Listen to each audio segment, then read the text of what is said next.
Have you ever wondered what secrets lie buried with ancient civilizations? What if I told you that entire worlds of knowledge, poetry, and history have vanished, locked away in languages we can no longer understand? Imagine standing before a magnificent ruin, knowing its creators had so much to say, but their words are now just silent, cryptic symbols. We're about to embark on a journey to uncover these lost voices, to decode the whispers of empires that have long turned to dust. This isn't just about old scripts. It's a quest to reclaim parts of human history that have been silenced by time. What forgotten sagas, what scientific breakthroughs, what profound philosophies are waiting to be rediscovered? Stay with me, because the secrets we're about to unlock could change how we see the ancient world forever.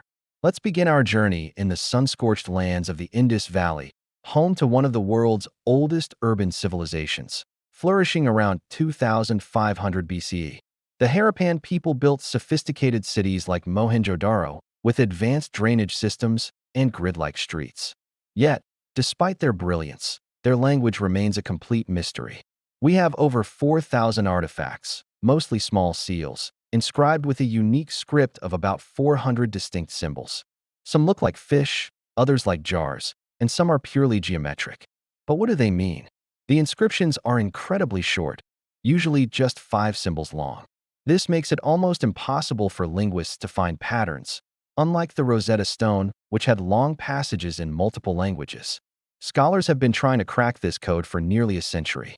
Some, like the Finnish scholar Asko Parpola, have proposed that the script represents an early Dravidian language, the family to which Tamil and other southern Indian languages belong. He points to a symbol that looks like a fish and notes that the word for fish in Proto-Dravidian, mean, sounds identical to the word for star. Could these seals be depicting constellations or astrological signs? It's a tantalizing theory, but without a bilingual text, a Harappan Rosetta Stone, it remains just that, a brilliant but unproven hypothesis. Others suggest the symbols aren't a language at all, but a system of religious or family crests. Until we find a longer text or a key to unlock its meaning, the voices of this great civilization will remain tantalizingly out of reach. Now, let's travel west to the island of Crete, the cradle of the Minoan civilization. Named after the legendary King Minos, this Bronze Age culture was a vibrant maritime power known for its stunning palaces, like the one at Knossos, and its beautiful, dynamic art. The Minoans used not one, but 2 distinct, undeciphered writing systems, in addition to a hieroglyphic script. The most famous is Linear A. We have about 1,400 examples of Linear A, found on clay tablets and religious items. Unlike the Harappan script, we can actually read Linear A, in a sense. We know this because its successor, Linear B, was famously deciphered in 1952 by Michael Ventris. Ventris proved that Linear B was an early form of Greek, used by the Mycenaeans who later dominated Crete. Since many symbols in Linear A and Linear B are identical, we can pronounce the sounds of Linear A. But when we do, the words that emerge don't match any known language. Imagine being able to read a sentence aloud perfectly, but having no idea what any of the words mean. That's the frustrating puzzle of Linear A. The tablets seem to be mostly administrative records, lists of goods, livestock, and personnel. We see entries for wine, olives, and figs, but the underlying grammar and vocabulary are a complete enigma. Was it related to ancient Anatolian languages like Luwian? Or is it a linguistic isolate, a language with no known relatives, the last echo of a pre-Indo-European Mediterranean world? The mystery of the Minoan language is the mystery of the Minoan people themselves. Before we journey to our next lost civilization, let me ask you something.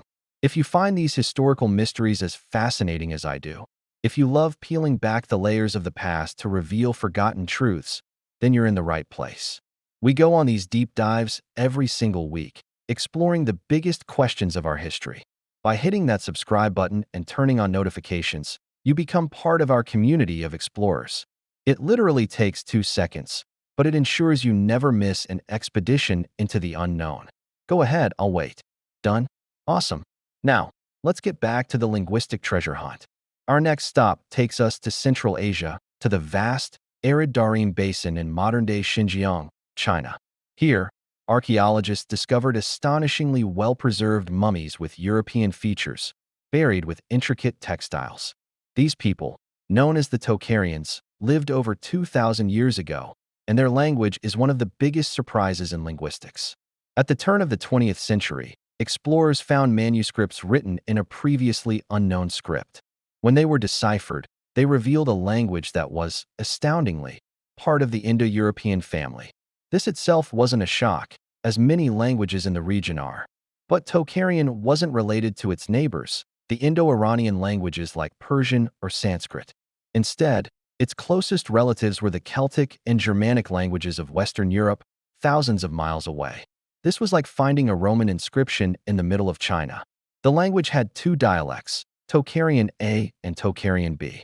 It had words for 100, kant, cow, ko, and brother, proker, that shared clear roots with European languages like Latin, centum, English, cow, and Latin, frater.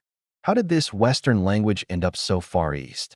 The leading theory is that the ancestors of the Tocharians were part of a very early migration of Proto-Indo-European speakers who headed east, while most others went west. For millennia, they lived in isolation, their language evolving on its own unique path until it was eventually replaced by Turkic languages around the 9th century CE. The discovery of Tocharian completely redrew the map of Indo-European migrations and showed us just how far-reaching these ancient peoples were. We only know it through Buddhist translations, so we lack a window into their daily life, but it remains a ghostly echo of an incredible human journey. Finally, let's journey to the New World, to the heart of the ancient Olmec civilization in Mesoamerica, often called the mother culture of later civilizations like the Maya and the Aztecs. Flourishing from 1500 to 400 BCE, the Olmecs are famous for their colossal stone heads, massive sculptures that still baffle us with their artistry and engineering. But did they have a written language? For a long time, the answer was uncertain. We had symbols and motifs, but no complex texts. That all changed in 1999 when road builders in Veracruz, Mexico, unearthed a stone slab now known as the Cascajal block. This block contains 62 glyphs, or symbols, arranged in a deliberate pattern. Some are abstract, while others look like corn, insects, or tools. Crucially, the symbols repeat and are arranged in sequences, a hallmark of a true writing system.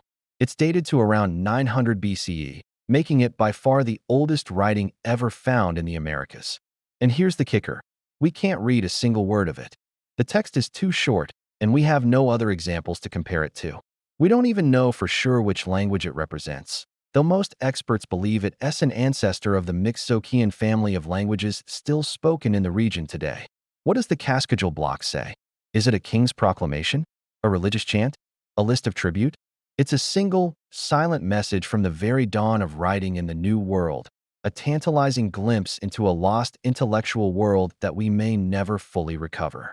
From the Indus Valley to the shores of Crete, from the Central Asian deserts to the jungles of Mexico, these lost languages represent more than just academic puzzles. They are missing chapters in the story of humanity. Each undeciphered script is a library of burned books, a testament to the knowledge and culture that has been lost to time. But the quest continues. With new technologies like AI-powered pattern recognition and future archaeological finds, we may one day break the code. A new Rosetta Stone could be lying just beneath the soil, waiting to give these ancient peoples their voice back. And in that moment, our understanding of the past will be transformed once again. Thank you for joining me on this incredible journey through time and language. If you enjoyed this exploration, please give this video a thumbs up and share it with a friend who loves history. And don't forget to subscribe so you won't miss our next adventure. Let me know in the comments which lost language fascinates you the most. Until next time, stay curious.